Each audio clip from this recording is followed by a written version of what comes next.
Hello and welcome back to this edition of Daily Actives brought to you by Bootleg Macro. I'm Dustin. We are looking at Tesla once again. And the question I have is Tesla officially bearish? I really have to ask that question because we've been looking at Tesla very often on the Daily Active show. And you can see here, based on the recent price, we are seeing Tesla now in the mid 240s. The price at 240 is below the 5-day moving average, which is at 248. It is below the 20-day moving average, which is at 264.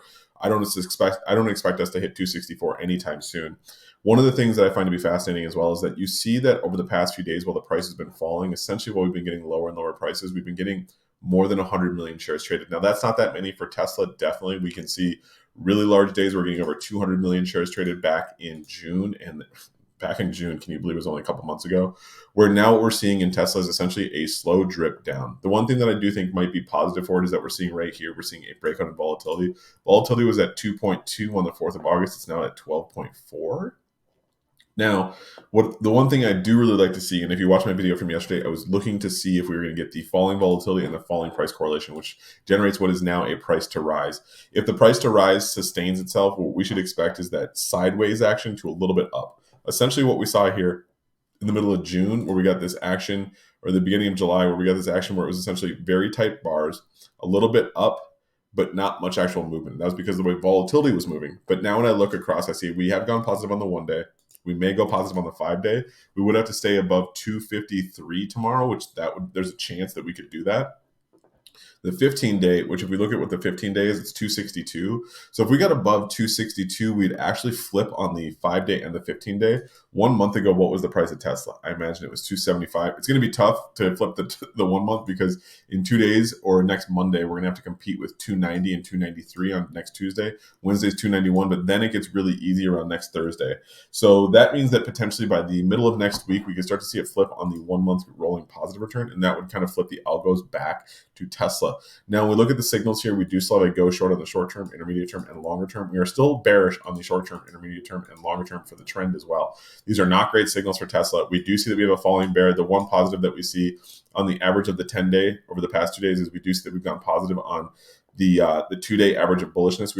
We're actually going to be a little bit more positive here even tomorrow at 40% on the 10-day after being at 35% today. We will be at 46% on the 23-day after being at 44%. These are the first 2 days tomorrow where we're actually seeing some bullish resumption of demand for Tesla, which is great to see. Now, when we look at the trading signals, we do not see anything positive. We still see a big bear in terms of our signals. We still see the small bear in terms of our signals. We still have a 1 on the bear key 3.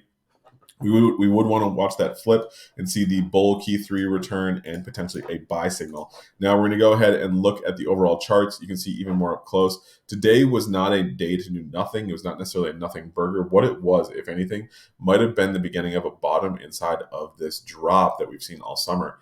Now when we're looking here at the daily sentiment indicator, the thing that I love, the thing that I absolutely appreciate about this is that if you see that black line, the black line is the 15-day daily average of bullishness. Essentially, we are at 50% even on the average, which means that now that we're down at 48% over the past 2 days, we could really start to see a resumption of bullish demand back into Tesla, especially considering that, again, as I pointed out with the volume really isn't that high. We're dealing with about 100 million shares traded, which, yeah, it seems like a lot if you're dealing with a lot of other stocks, but this is Tesla we're talking about. That red line is the 15-day moving average of the volume.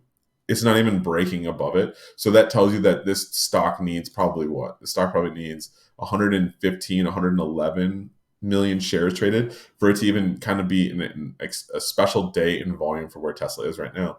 Now we look at the volatility.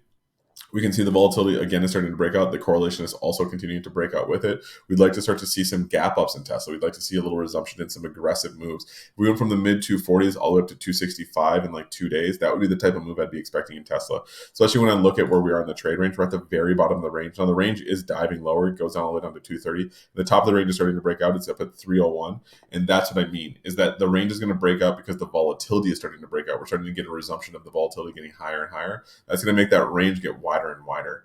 Now, tell me what you think in the comments below. Are you long or are you short? Do you like it? Do you love it? Is this even a good review? And before you go, subscribe to the New High newsletter. We send you 25 stocks to your inbox every single Sunday for free. Go get yourself some. I'll talk to you soon.